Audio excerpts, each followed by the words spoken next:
मौसम सुहाना होते ही कराची के शहरी तफरी के लिए घारों में वाटर पार्क जा पहुंचे हैं और मौसम को खूब इंजॉय कर रहे हैं। मज़ीद जानते हैं नुमाइंदा बोल न्यूज़ नज़ाकत शाह से, जो इस वक्त वहाँ मौजूद हैं। जी नज़ाकत, बताइएगा।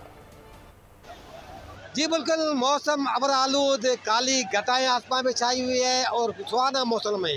इस मौसम को एंजॉय करने के लिए बड़ी तादाद में शहरियों ने वाटर पार्क को दिखा दिया है और यहाँ ठंडे पानी में बहुत एंजॉय कर रहे हैं। मेरे साथ एक शहरी मौजूद है, आइए इनसे पूछते हैं। जी बताएं, कराची से कुरंगी नंबर 1.5 से।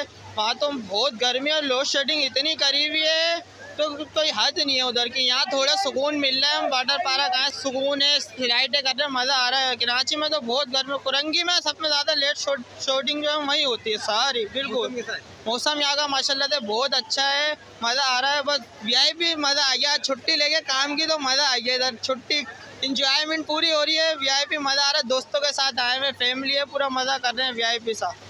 जी बिल्कुल, आपने शहरी की बातें सुनी। इनका कहना है कि हम फैमिली के साथ आए और जो है ना उनके साथ दफ्तर से छुट्टी लेकर यहाँ एंजॉय करने आए हैं। मौसम भी अच्छा है और माहौल भी यहाँ का अच्छा है। ठंडे पानी में स्लाइडिंग भी। सब्सक्राइब करें और बेल दबाएं ताकि कोई खबर रह न जाए।